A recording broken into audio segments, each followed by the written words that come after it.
إذا بدي أكون بالمقدمة ما حدا بيردني. تكون زعيم بعكار أكتر منك نائب. لا، في حال أنا مقصّر لازم يحاسبني. المباني عم تنهار على رؤوس ساكنيها، برأيك أفضل رئيس حكومة وقت في مواقف بتفكّرني نواب الشمال ممكن يعملوا التغيير؟ عم يستبعد وليد بعريني من السياسة. اللي بننهي موضوع السلاح وخلص ويصير بأمن وأمان، أنا برأيي مرتاح هون. عدم توافقك مع التيار الوطني الحر والقوات اللبنانية سواء نحن بأن حيشوفونا درع لأخواننا الشيعة. دعسة ناقصة من الرئيس مئات دي خلص لبنان من سلاح حزب آه، الله. هلأ ما بيصير هلأ هيك كل يعني سنة. أنت تطلب من حزب الله أن يسلم سلاحه. إنه ملايكي أنا اشتغلتها شُفت فيها الدنيا.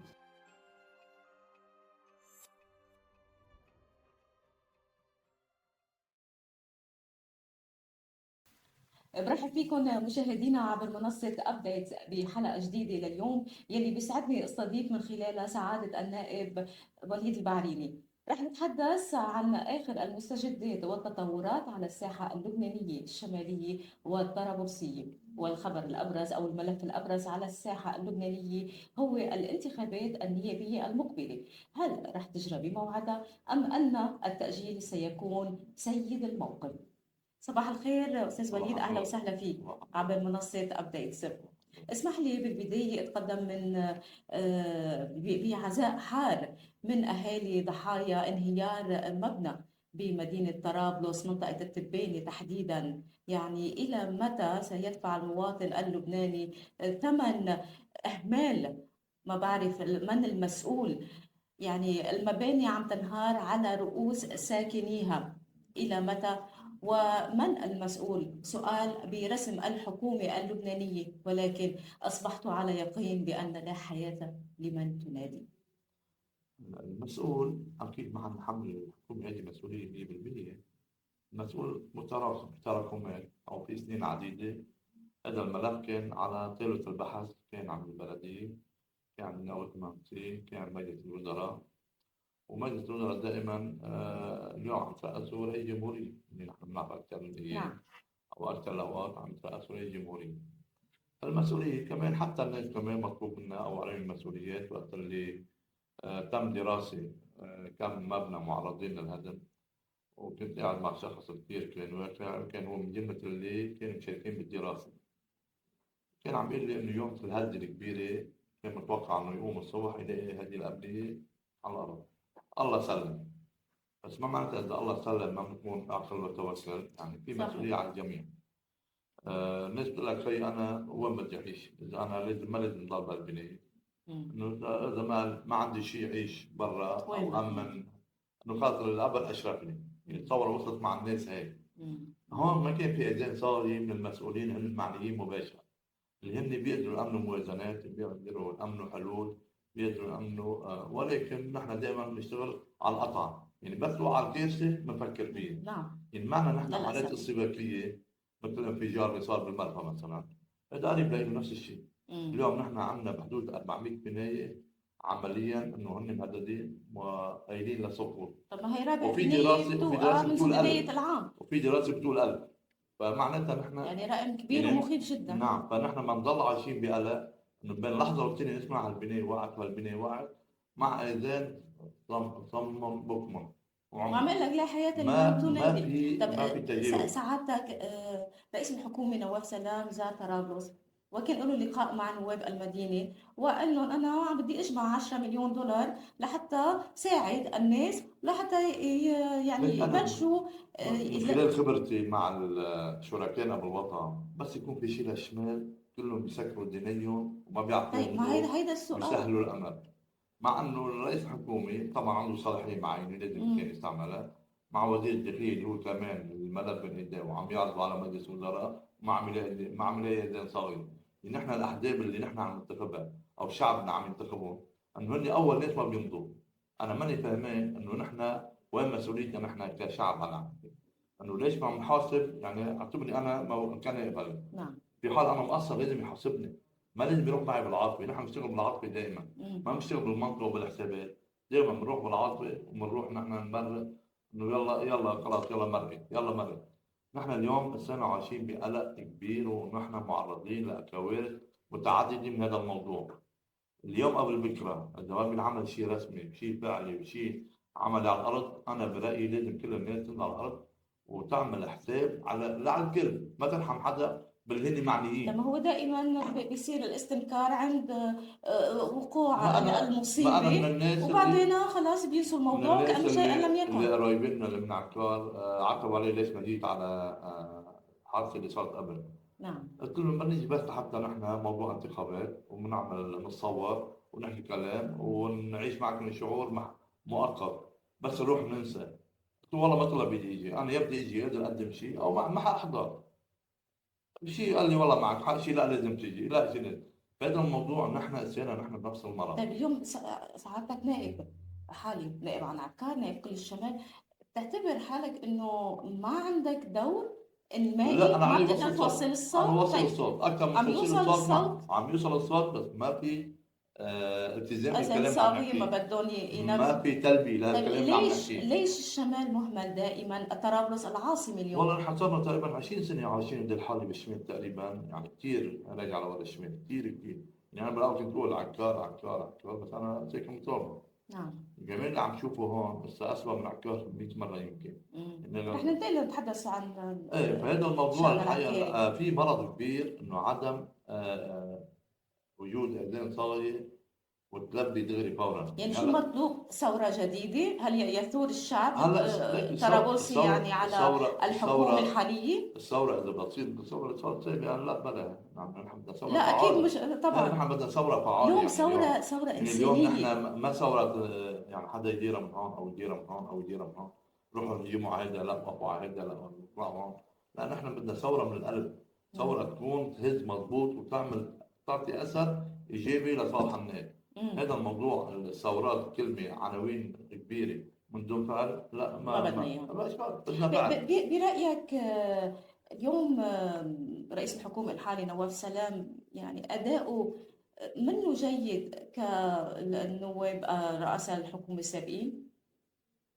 ايش السبيل؟ ليش ما كان كمان بيعرض شو بده يصير؟ ليش بدي حمله بكل شيء، مش عم بحكي بس بملف المباني، عم بحكي بشكل عام. كل على مسؤولية. اذا بتيجي انت على حكومات متعاقبه في تقصير من الكل. ما بدي اجي انا هلا اجمل فلان وارضي فلان وعلى حساب فلان، انا ما حاعملها. الكل عليه المسؤوليات. نحن لازم يصير في اداره جديده واسلوب جديد، انه نحن نكون عندنا الامكانيه نقدر اذا بدنا ناخذ قرار نصلح البنايه بدنا نعمل هالطريق. هلا مثلا نحن عندنا بعكا مثلا نعم. طريق بيت ايوب مش ميدان. صار لي انا سنه ونص بقول لهم يا اخوان حيصير في عندنا جرايم قتل بسبب انه نحن عندنا اسره بده 7 مليون دولار، تحكيهم بيصفنوا هيك بيصفنوا. يا عمي هذا الصفن بقى صار قديم، ما بيجيب بقى صار نتيجة. قديم. مين بده يحمل مسؤوليته؟ نعم. اذا الناس قتلت بعضها مين بده يحمل مسؤوليتها؟ يعني بتحس المرض كله نحن عندنا على صعيد الشمال دائما ما في اذان صاغي للي بتحكيه، لانه نحن منا داخل اللعبه جوا. لو نحن مؤثرين جوا داخل اللعبه، لو كنا مع انه كان في عندنا ناس مؤثرين وكان بدي بقيادات أسألك مؤثرات. وبدي أقاطعك لو سمحت، مين برأيك أفضل رئيس حكومة إجا على لبنان؟ إذا قلت من 20 سنة أو قلت الأعمال أو اللي سبق نواف سلام ما كانوا كمان أدائهم كما يجب، معلش خلينا ندخل انا حمليني بأسماء. مسؤوليه 2018 وبالطالع مين برأيك الأفضل؟ لحد هسه ما في حدا معبي لي راسي حكيكي ما صراحه. حدا؟ لا ما هيك شيء عملي يرضيني هلا عندك بموظف، اسم تطرحه؟ يرضيني بموظف، يرضيني بطريق 50,000 دولار، يرضيني بشيء ما معناته انه رضاني. انا ارضاء الشخصي ما بيهمني، انا بيهمني ارضاء العام تكون نجاح عام. يعني البنيه التحتيه عندنا نحن الشماليه مضروب بضربه كليا، هيدي بدها دوله، هيدي ما بشيلها للدوله وما بشيلها لها موازنات كبيره. اليوم نحن قدرنا بسبب السياسات الموجوده انه نحن عم ندفع ثمن كبير لاسباب عديده، لاسباب ظروف عم تلعب دور سيء معنا، عم تيجي معنا لورا من عم تيجي لقدام. هذا الموضوع بقى مشان هيك انا ما بدي فوت مين احسن ومين احسن. لسه ما في شخص اللي عبى راسي اللي يقدر يغطي لي شمال، اللي انا بهم بتمنى كل لبنان يكون بخير. طبعا في مناطق احسن من عنا بكثير. بتمنى انه الشمال ياخذ حقه الطبيعي بقى، ولازم نصرف هالمره هيك. ما لازم بس ننسى او ان شاء الله ما يصير شيء ننسى. نحن لازم نضل متيقظين انه نحن لازم يكون ادائنا الحكومي عندنا بشمال احسن من هيك. امبارح لدى انهيار المبنى صرحت حضرتك لإعطاء مجلس إنماء الشمال الصلاحيات لإنقاذ المواطنين وهذا منه شعار نحن انتخابي. بال 2018، نعم بال 2018 قدمنا قانون إنشاء أنماء الشمال، نعم. ودغري على السريع ودغري السنة الشيخ دغري حط اسم الهرم المعنى بالاقتراح. يعني دائما في مين يحكي هون، نحن بنحكي هون وبنسكت. فعلى السريع طرح هذا الموضوع معنا الهرمة. طبعا اكيد انه مظلوم مثلنا الى حد ما، بس طبعا صار وضعنا احسن منا اذا بنيجي بنحسبها ببعض المواد، صار وضعنا احسن من عنا. فاعترضوا القوى الحزبيه بمعنى بالوطن، اعترضوا. قلت يا حبيبي انت ليه عم تعترضوا؟ قال لا ما اعترضتوا على الجنوب. عم الجنوب انا ماني ضد انه كمان هلا عم ياكلوا قتل اسرائيل ودمار كمان مليان بحاله. نعم. بس هونيك في مين يعمل او في مين دغري مشاه او في مين ما حدا بيعارضه، ونحن دغري اعترضتوا وسقطوا الاقتراح. طيب نحن اليوم اذا ما عندنا استقلاليه في موضوع مثلا، كان نحن مثلا المشروع بده 100 مليون دولار، هذا المشروع عندنا وكريم كبارة هو الوحيد يمكن ما مضى على الموازنه. وقت ما مضى على الموازنه حكيت انا وياه، قلت له انا مجانب انا معك حق، بس انا بيهمني ضل موجوده دوله، ما بدنا نحن نروح لمحل كمان يصير في انهيار دولي كامل. نعم.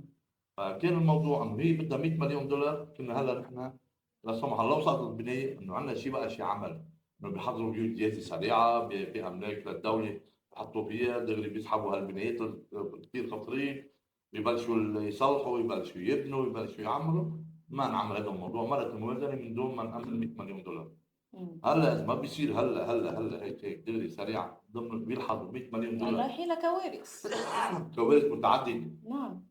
يعني حتى ما عمل لك شباب المهندسين عم نحكي انا وياهم كثير خطروا الامور والامور منها منيحه ابدا. يعني اليوم فينا نقول لو بيتحدوا نواب الشمال ممكن يعملوا التغيير الحقيقي الفعلي، مش التغيير تبع الانتخابات السابقة. بيعملوا هذا اكيد اذا بنكون على فرد الغراب، بنكون متوجهين بتوجه واحد براي واحد بنعمل حاجه. شو كان تصريح رئيس الحكومة على المبنى اللي انهار؟ كل المسائل شو بده يكون، شو عمل اذا ما في حط مصاري على الطاوله حكي فاضي. اليوم مين ما في يحكي مواطنين اليوم بالارض بدهم ايواء، بدهم مسكن، بنيه شكليه يعني. هلا عم اليوم تبلش فعلا مثلا ملابس وزاره التربيه امان. خبروني قالوا حيعملوا مبنى بسعر ما بعرف قديش. نعم. كله هذا كله حل مؤقت مؤقت طبعا. كله بيجي يعني. بدنا شيء صحيح. عملي فعلي ينعمل مجلس وزراء سريع يقرروا الموازنه ويعملوا شيء عمل ويعطوا امل بالشغل.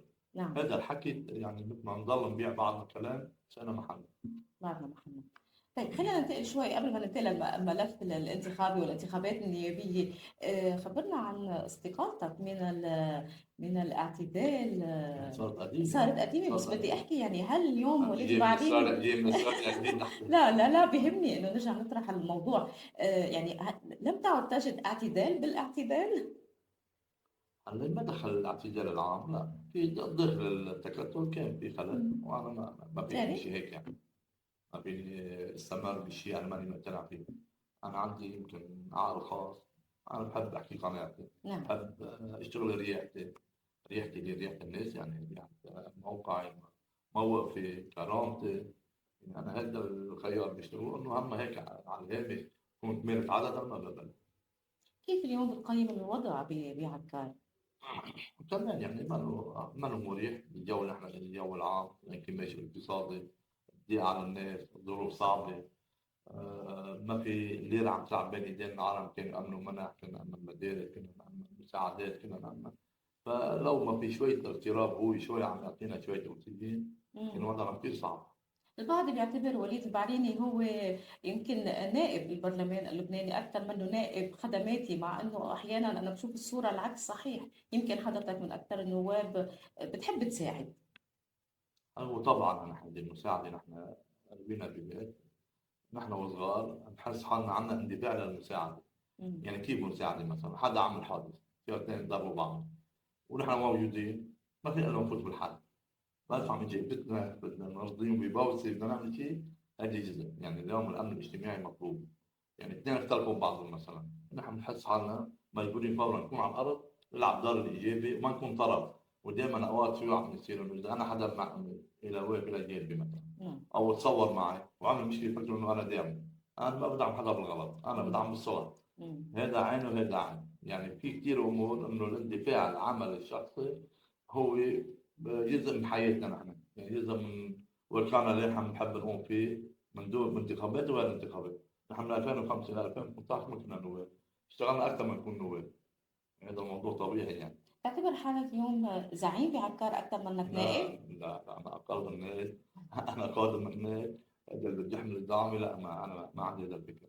الدعم بخليها لغيري، انا نعم. خليني واحد من الناس راضيين هيك.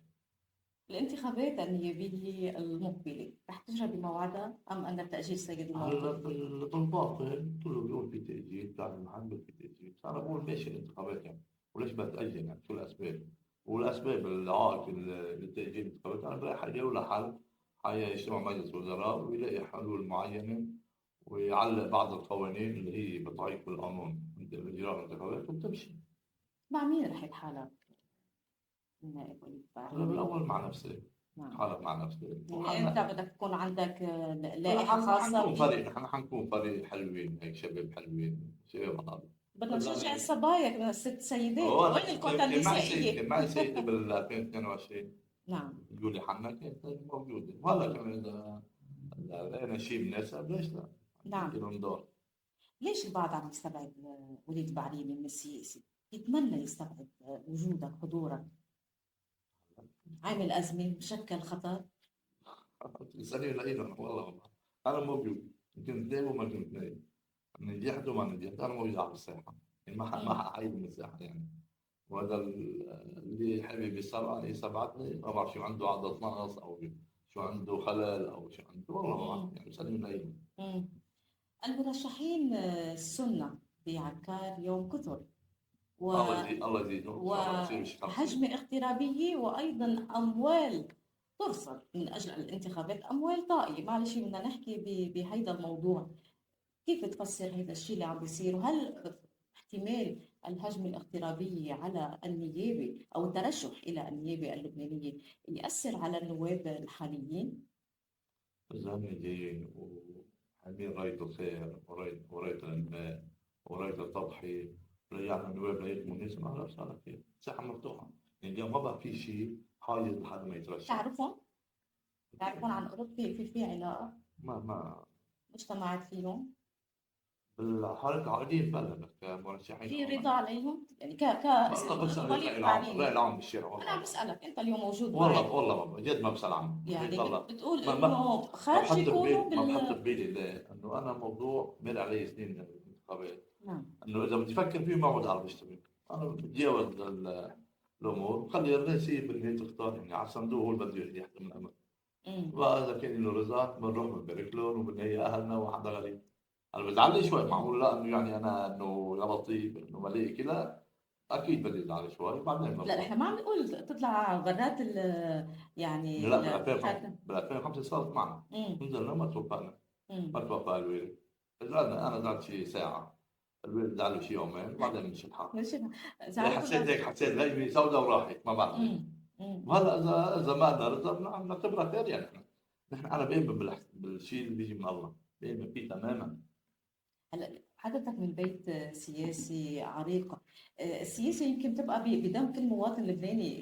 يعني اللي طبيعي بلاحظه طبيعي. بلبنان انه يمكن الطفل حتى بيتحدث بالسياسة، 100% بيخلق 100%. شارب مع الحليب السياسي.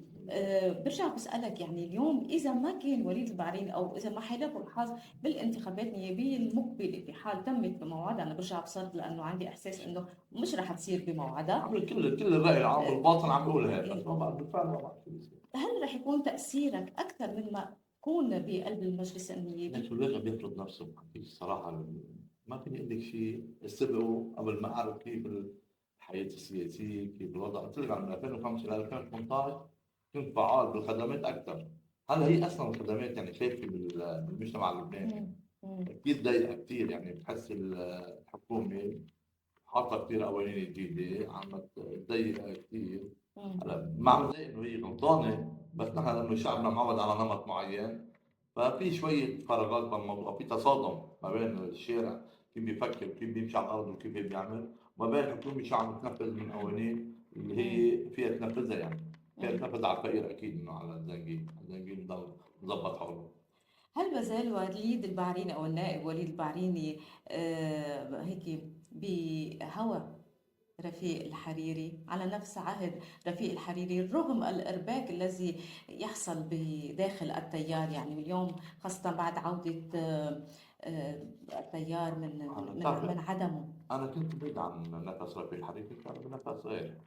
الحريرية السياسية إيه، إذا فينا بس نقول. وقت فت على نفس شهيد رفيق الحريري، في كتير أنا مواقف يعني بيني وبين نفسي أنا بقتنع فيها. مم. إنه اليوم نحن بنكون بلدنا متحرر من كل الوصايات. بتكون بنحب يكون في دولة، يعني أنا كتير بحب يكون في دولة. نعم. ليه؟ لأنه بحس الدولة هي ضامنة لكل الناس، وهي أمن وأمان لكل الناس. هذا الموضوع إيه تأثرت فيه، كنت وتعاطيت فيه إيجابيا وما زلت يعني نفس رفيق الحريري الشهيد إنه بعده أنا متأثر. في حال عودة الرئيس سعد الحريري هل ستكون إلى جانبه؟ وما بعرف كيف هلا، بس يعطي العناوين، يعني مثل ما قلنا آخر مرة علق العمل السياسي. إذا دعانا وقال أنا بدي أرجع على السياسة بس ما روح على عندك الحديث. معلومات؟ ما عندي أي معلومة إلا حكي عام، إنه إيه بده يعني يقلب نحن الأولويات، بده على يسمي. أبواب يعني ذكرى استشهاد هلا الرئيس بعد رفيق الحريري الله كم يوم يرحمه. كم يوم. رح يكون الشيخ سعد موجود، أكيد رح تلتقي فيه. بس ما في موعد، ما حدا قال لي عن موعد ولا مم.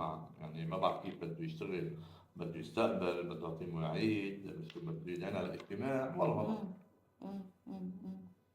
هل بات النائب وليد البعريني يشكل خطر إذا بدك بعكار، أو من خلال يمكن عدم توافقك مع التيار الوطني الحر والقوات اللبنانية؟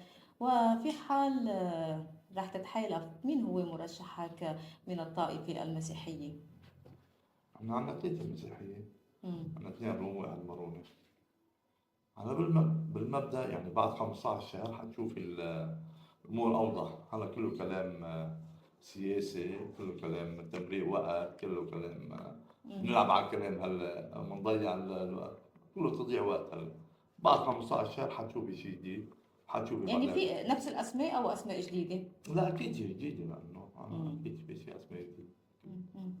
عادة عند كل الانتخابات بيكون في عنوان عريض للائحة، بيكون في مشروع عمل، شو خطة العمل الجديدة يلي ما بتشبه غيرها، يلي اليوم النائب وليد البعريني في حال ترشحه للانتخابات النيابية المقبلة، وأكيد رح تترشح حضرتك، شو العنوان العريض؟ شو هي مشاريعك شوف، يلي رح توعد فيها؟ بيان انتخابي بتعمل جريدة، نعم.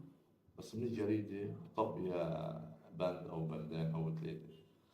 أنا مشان هيك يعني ما عم كتر حكي أكثر ما إنه بدي إذا فيني أفعل. إنه كمان بالفعل بدنا شيء واحد يحكي أو يفعل، ما يكتر حكي. مم. هلا بهذا البيان أنا بعتمده، أنا بقول لأن سئلت هذا الكلام من الناس نواب بزورهم، بتعرف الناس بتسأل. نعم.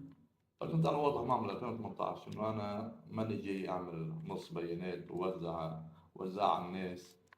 أنا في عندي مشروع، إنه أي نقطة بدي أمشي فيها مم. انجح فيها. يعني مثلا مثل اسرات الجلد مثلا، نعم. نادي بنية تحتية، انه انا هذا هم مثلا، هذا عندي هذا عنوان اساسي.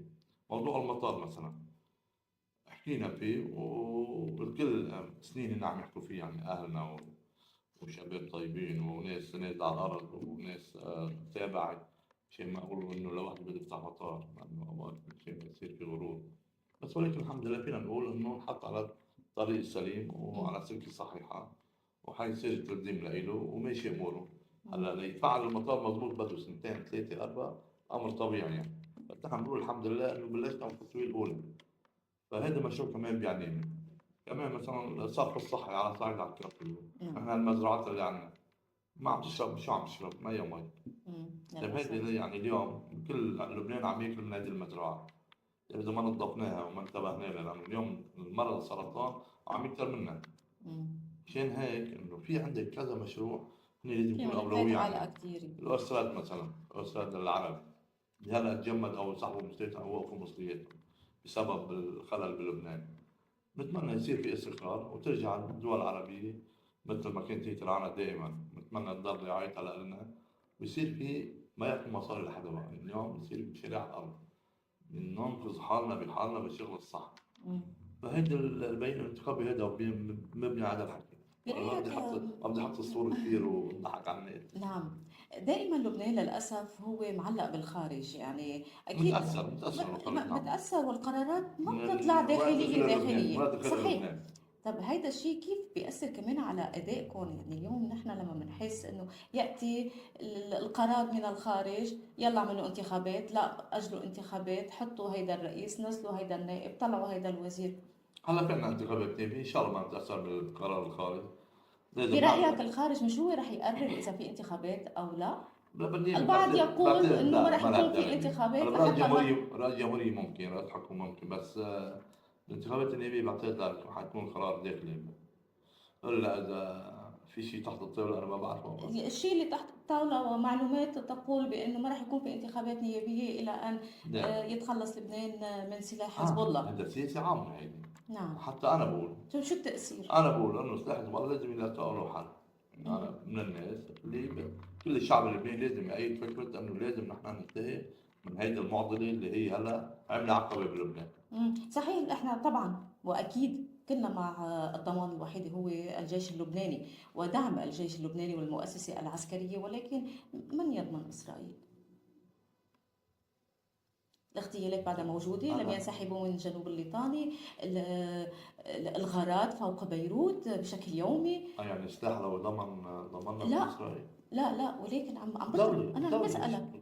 ليش ما بدي على صلاحية للدولة؟ مم. ليش ما بحمي الدولة؟ ليش ما بحمي لها ظهرها للدولة؟ مين بده ليش ما يحمي بريح الدولة؟ الدولة بقى من موضوع السلاح؟ ليش عم خلي حجة لإسرائيل؟ مم. على هن بتعدي معهم، هن حديثهم غير كليا، بيقنعوك إن هن رأيهم الصح وعقيدتهم الصح مم. ومواقفهم الصح.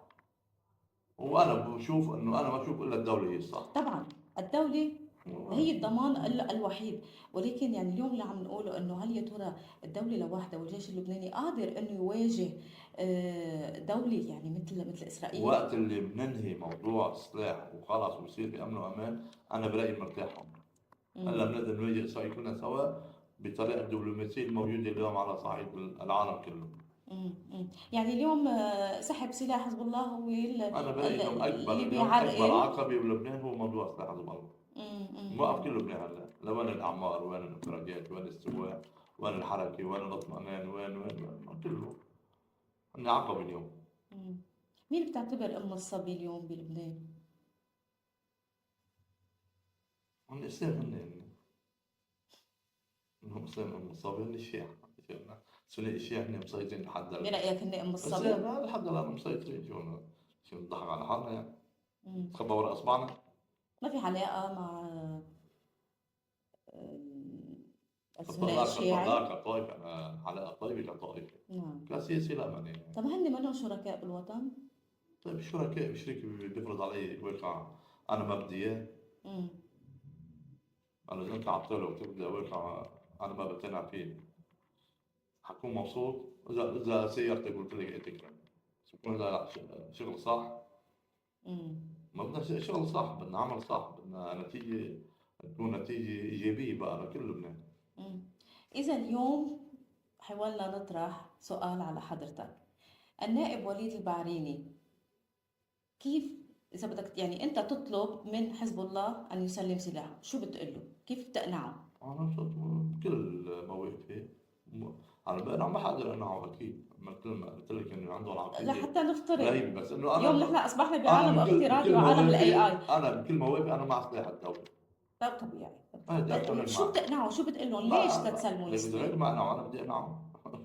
اللي هو رئيس جمهورية اليوم، وهو كان ضماني لإلهم وإلى جانبهم وكل مواقفه إيجابية باتجاههم، وما أقنعهم. شو أنا بدي أقنعهم كمواطنا؟ في حال حزب الله سلم السلاح ودلت إسرائيل وبقيت تجتاح لبنان وتعمل غارات ويعني وكملت يمكن امتدت أكثر إلى الداخل اللبناني، شو بيكون موقف كل الشعب اللبناني؟ كلنا سوا نحن حيشوفونا درع لإخواننا الشيعة، وحتى كل لبنانيين حنكون كلنا سوا درع لإلهم. ولو إنه يعني قتلونا بننتظر لتوقع على مصيبة لنكون كلياتنا إيد واحدة؟ ما حتى نواجههم، ما بقى يتواجهوا بسلاح. نحن عم نقول بدنا نزيل الخلل الداخلي، لأنه بالداخل في خلل. نعم. بس نزيل هذا الخلل نحن صرنا كلنا سوا درع للبنان كلنا سوا وبدنا نواجه بالدبلوماسية بس لا ما فينا نواجه. مم. هذا الموضوع. اليوم فخامة رئيس الجمهورية عم يتعاطى بشكل كتير دبلوماسي برأيك مع هذا الموضوع هذا الملف؟ أنا حقه، أنا مأيده بالدبلوماسية، غيرنا لا بدهم إياه يستعمل نوع من القوة أو كذا. أنا لا مع الأسلوب اللي عم تعاطى فيه رئيس الجمهورية. ورئيس الحكومة أداؤه جيد؟ هلا رئيس الجمهورية ليش متحملين الأداء جيد ولا ما جيد؟ لا بدنا نشوف يعني نحن اليوم رئيس هسه الحكومة بكير لنعطي رأينا بأدائه، هسه بكير. لا ما بكير رح لا يصير في لا انتخابات وتتشكل حكومة بلا انتخابات جديدة. بيفرق بعد تدخل انتخابات وتفرض نتائج جديدة ساعتها بنعطي رأينا.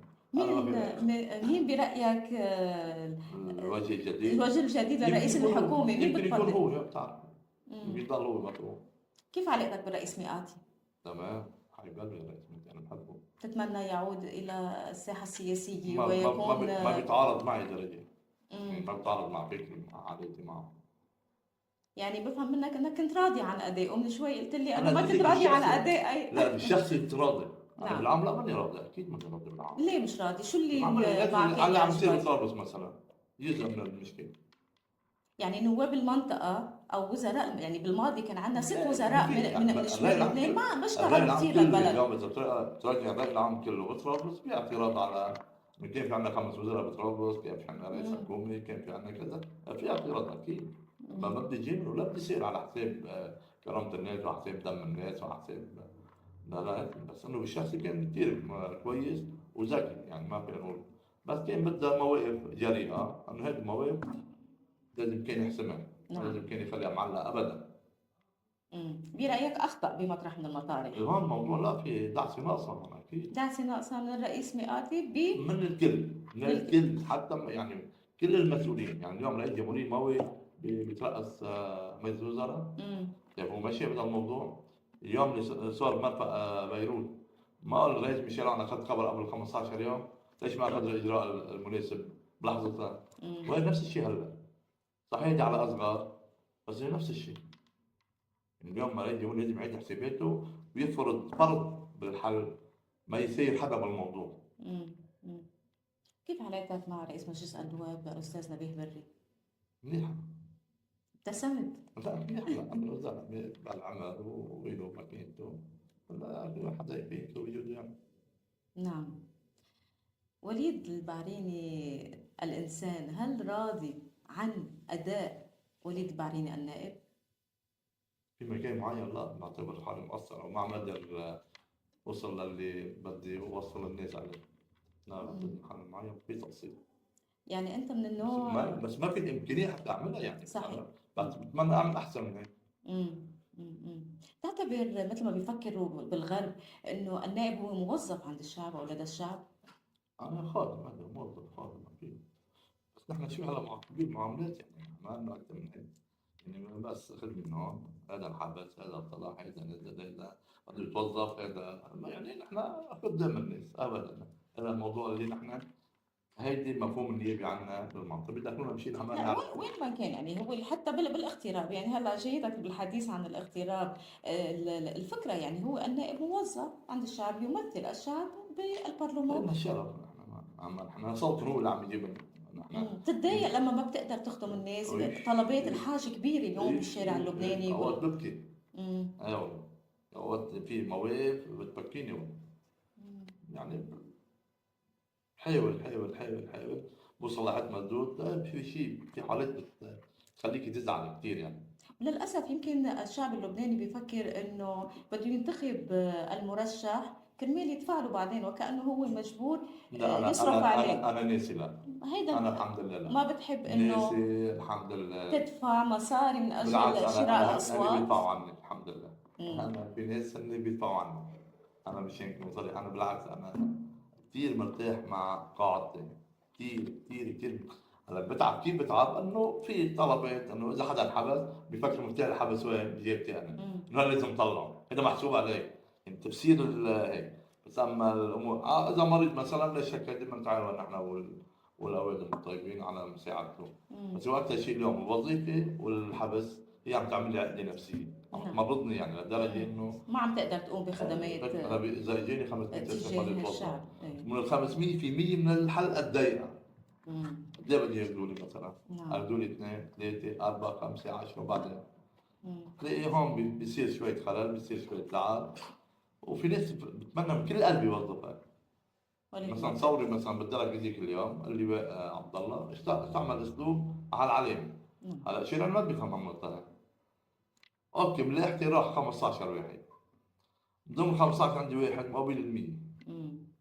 مقابل 75 اسم انا قدمته.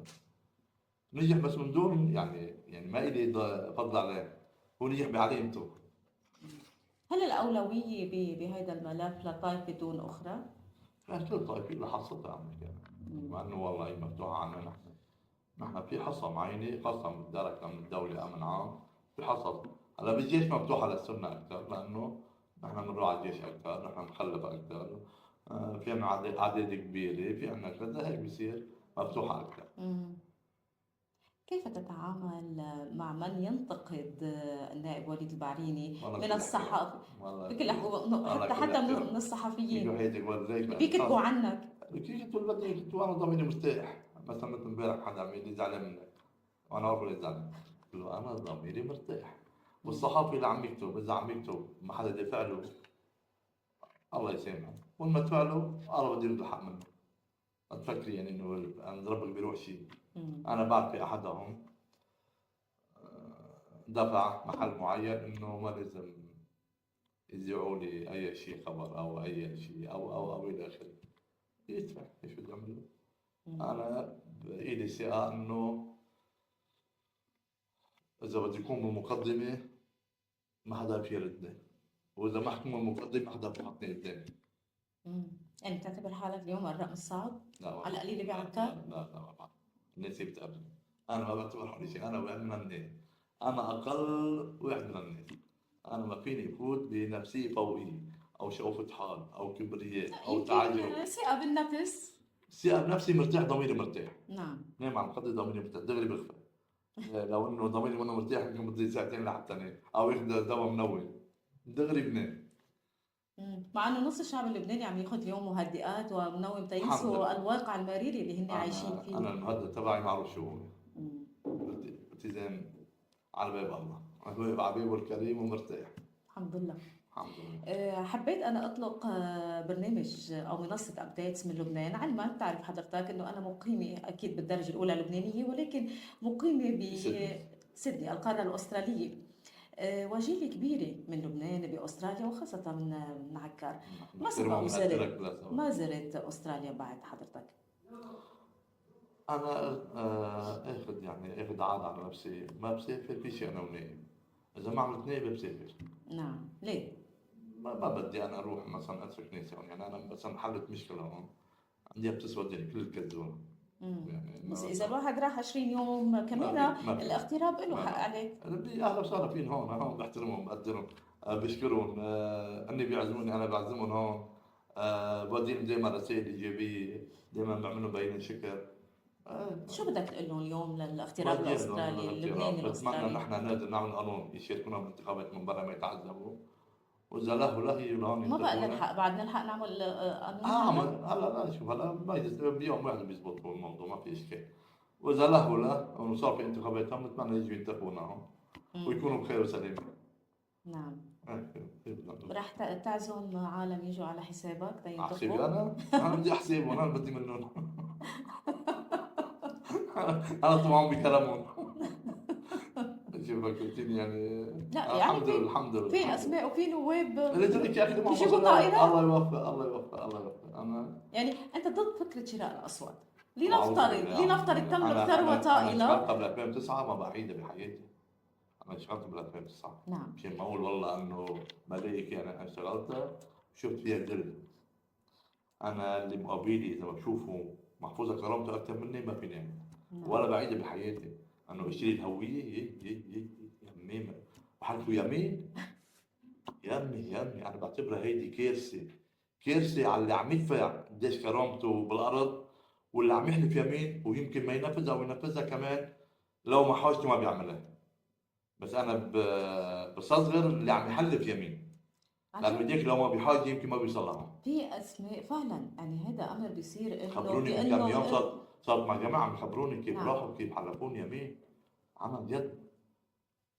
ما هلا ما ما ما تقبلت ابدا. اليوم معروف شو هو معاش النائب صح؟